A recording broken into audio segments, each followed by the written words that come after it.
Hello. Once again, the white man strikes. I guess it's not a proper name.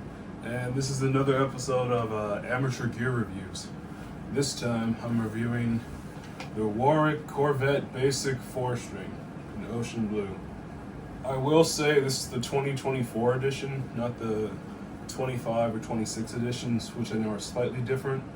I think the main difference is they have different types of MEC pickups, and also the 2025 editions have glow-in-the-dark inlays on the fret markers right here. If this was the 2025 edition, it would have these markers would be glow-in-the-dark. Essentially, this video is just going to be a rundown of all the features and then some sound examples, mostly playing a combination of funk, R&B, and metal, because those are my main three genres that I play. And just showing you the type of tones you can get on this thing. So I hope you guys enjoy it. So I'm going to start off just by talking about the basic features on this bass. It has 24 frets. It has pretty good upper fret access. You can easily reach the 23rd fret. You might have to try a little bit harder to get the 24th, even if you're like me and you have massive man hands. They're also brass frets, which is really cool on an entry-level instrument. It has two single-coil MEC pickups, which are Warwick's in-house brand pickups, and a two-band preamp with a treble boost and cut and a bass boost and cut. Also has a pickup selection and basic volume knob. It has Warwick's two-piece 3D bridge, which is kind of like those bridges on Gibson guitars, you know, like the two parts where you put it through here and then you string it through there. And it has Warwick's in-house tuners too, which are, I don't know if they're anything particularly special. It also has a maple neck and a Wingate fingerboard. I'm pretty sure the body is ash or alder, one of the two. It's one of the bright A basses. It's just very gorgeous, and this is the one in ocean blue finish. Warwick seems to stain their instruments rather than have a gloss finish. This is really cool because if you play them long enough, they start to get some really cool wear and tear. Like on my other Warwick, my 2024 5-string Corvette, you can see all the wear from playing it. It's particularly right here, and I don't know if you can see that, but right there, that's where I tend to slap the bass. So, because it's a stained finish, these things tend to get some pretty cool wear and tear. I'll go over to some sound examples soon. It's just a very nice bass. Oh, and one more thing. It has Warwick's special truss rod cover that you can pop it off right there with like a little Phillips head screw, and you can easily adjust the truss rod without having to remove the cover. It also has Warwick's adjust nut 3 on it, which means you can adjust the action from the nut. So that's pretty damn cool. You don't have to shave it or anything. You can just screw it down and you get lower, or if you're weird, higher action. So that's really cool. Moving on to some sound demos, here's what it sounds like on the neck pickup. Currently, I have the treble all the way rolled back and the bass completely boosted, so I can get a more kind of deep, fast sound, like on We're Not Alone by Peeping Tom.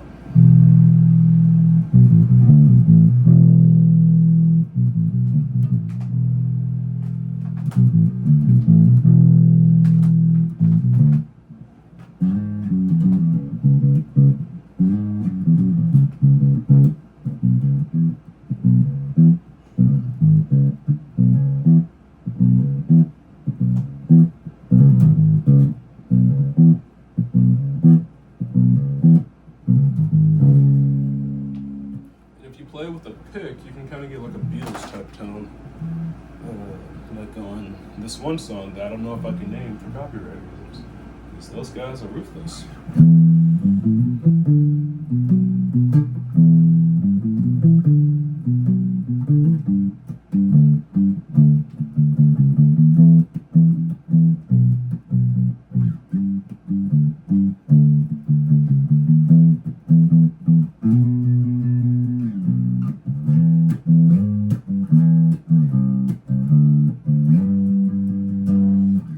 messed it up a little bit, but you get the idea.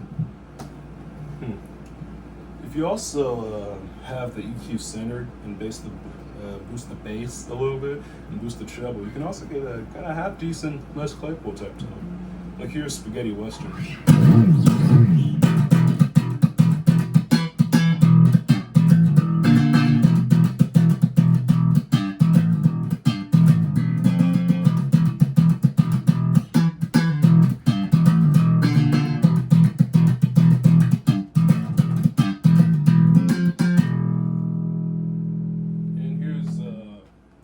Les's finger style lines.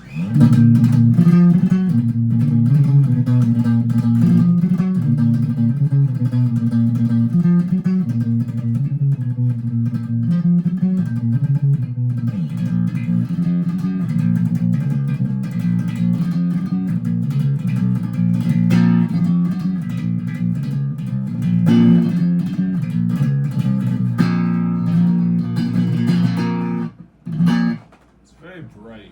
You can get some pretty nice sounds out of this neck pickup, even though mine is, I don't know if you can see that on camera, but that's pretty flat to the body. And normally, if you raise it up higher, you can get a much fatter sound, but I have to have it flat to the body because I bought this used, and the previous owner like stripped the pickups and tried to keep it down using like some really strong epoxy or glue or something. So I took it to like my tech, and he replaced the screws with industrial grade Velcro. So I can't raise the neck pickup up that much. But it's kind of what I had to do because I couldn't afford to re-drill it otherwise. I might do that for a project though, and maybe replace these pickups with EMGs because I do love EMGs. That aside, I'll move on to some sounds with both pickups. And that's where it gets really fun. Moving on to the section where I talk about both pickups in tandem. Currently, I have the EQ completely flat and volume all the way up, and no additional EQ on my amp right now. So let's get kind of funky.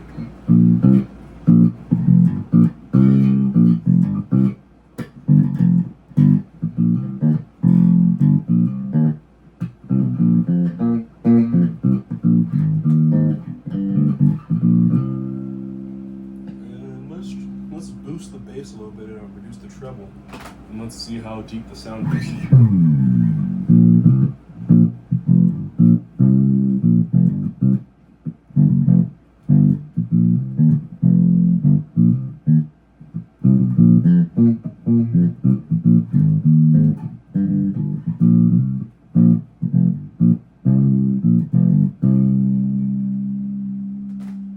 Yeah, it's pretty smooth, huh?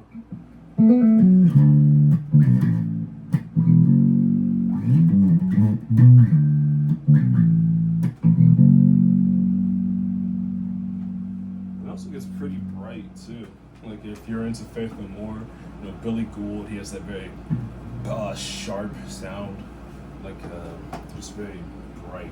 And you can get that really easily on this bass too, like on the song Surprise You're Dead. You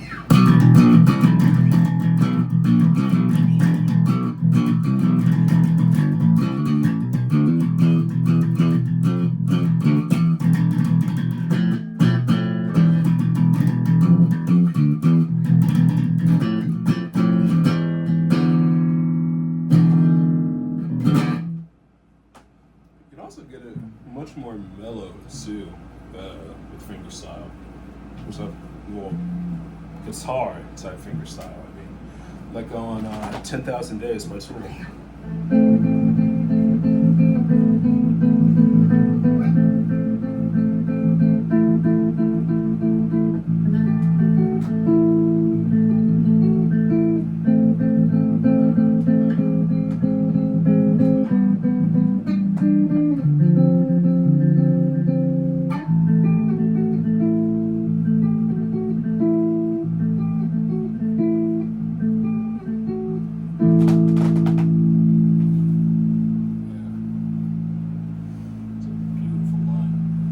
Enough of that. Let's play with a pick a little bit. And speaking of Faith No More, you can still get a really aggressive pick sound, like on Epic, for example. Like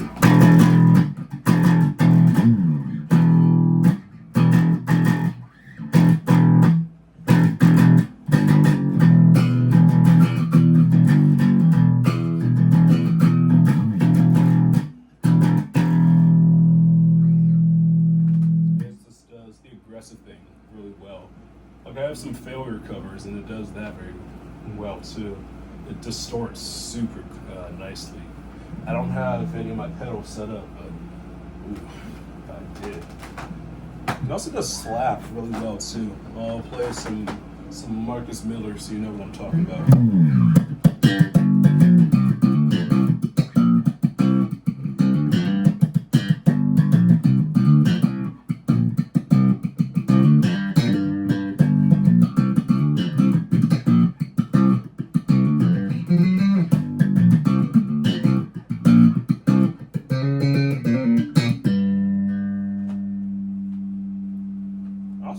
Also taps like fairly well too. It could just be my setup, but it also has a nice tapping tone. Here's my attempt at playing the tapping section from Metropolis Part 1.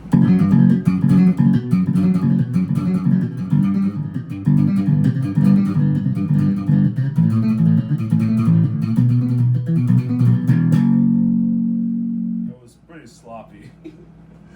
I'll play a Primus tap song. Those are slightly easier for me.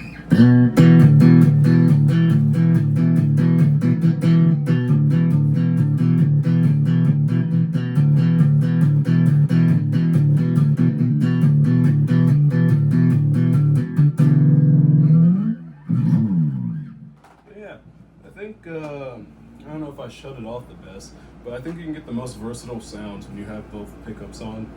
At least that's what I like to use the most. It can be like extremely aggressive, or it can be extremely fat, or it can be extremely razor sharp thin. Like if you completely get rid of the treble, completely get rid of the bass and boost the treble.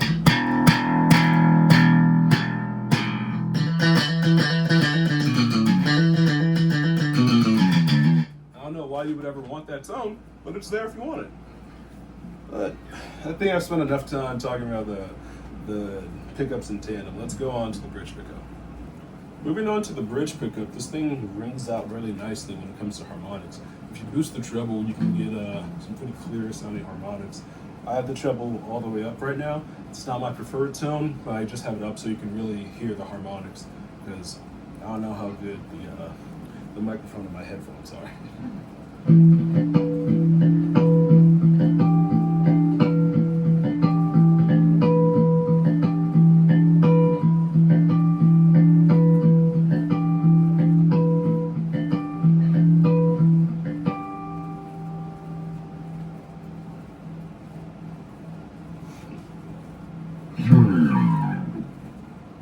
What else? Oh, and if you boost the bass on it and you slap, you can get like this really fat sound. Well, not fat, but like, I don't know how to describe it. It sounds, I wouldn't say punchy. It just sounds nice. Let's just go with that.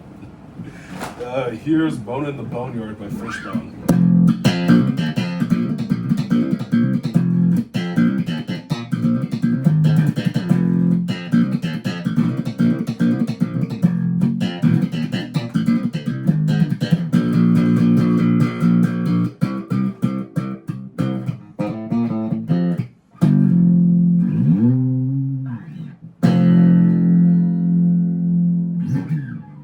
The aggressive fingerstyle thing very well with the same tone, like playing Indians by Anthrax, for example. I'm a little rusty on it, but it should sound something like this. And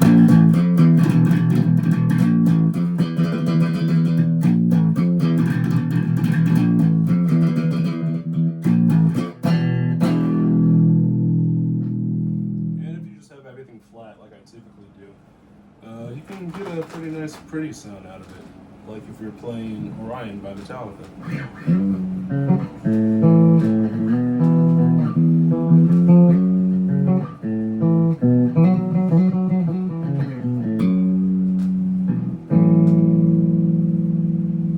Or if you're playing C-Man by Rammstein.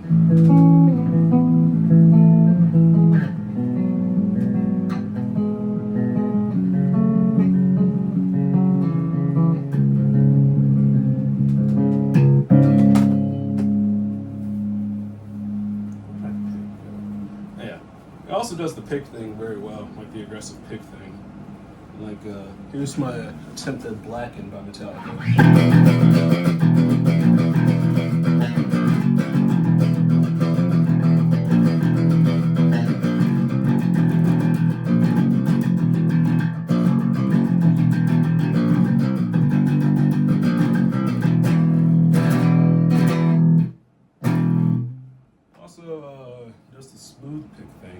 well too.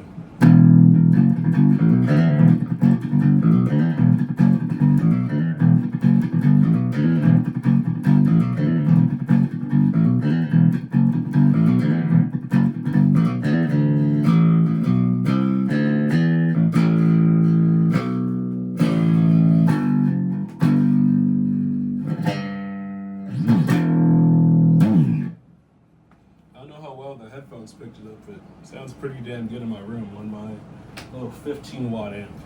So imagine this thing through like a massive Ampeg SVT or something like that. That'd be great. But yeah, that's enough on the bridge pickup, I think. I'll just go to my closing thoughts and what I think about this bass, just tonally and otherwise. Overall, I love this bass a whole lot. I am biased, however, because I do love Warwicks a whole lot. I'm very biased towards them. I'm very biased towards jazz bass pickups. I love those a lot. And also Warwick has reposted some of my videos sometimes. So I'm kind of biased towards them in general. With that being said, I do love this bass. It's very comfortable for me to play. The only criticism I do have is that reaching the upper frets can be hard.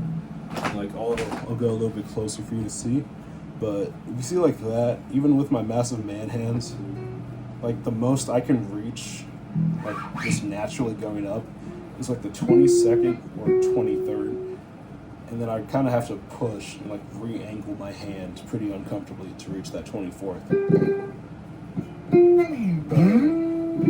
Frets 1 to 22 just slides like butter.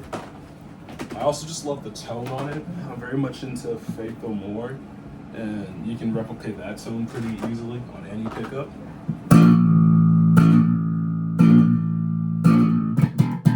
They're just very mid-focus basses, Warwicks, and because that's the tone I much prefer, I can just boost the preamp a little bit and pretty much get any of my favorite like funk metal tones or stuff like that. But I also appreciate how like versatile it can kind of be, because I have to play a lot of different genres because I do stuff at School of Rock and stuff.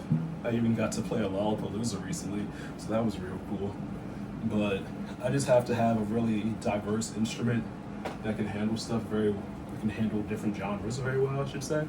And this bass does that. It also detunes pretty cool, pretty great. Like if I detune it down to D, I feel like no loss in tension whatsoever, and it still sounds like really fat too. Like it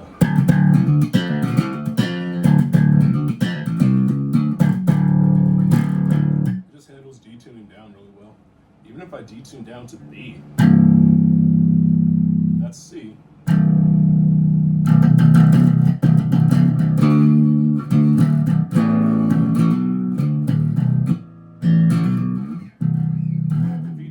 This low without a proper setup, it starts to get a little flabby. Well, not a little, it's pretty flabby. But it still maintains tension like pretty well, which is really cool.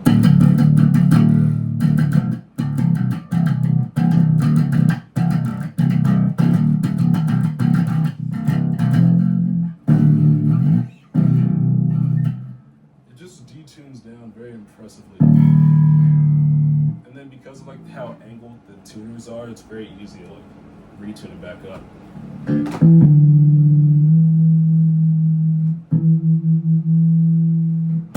It's just a very much comfortable instrument for me, which is amazing. I've also wanted this bass since middle school, so I was very lucky that I found one for such a great price. I will say, this isn't an issue with the instrument itself, but who I bought it off of.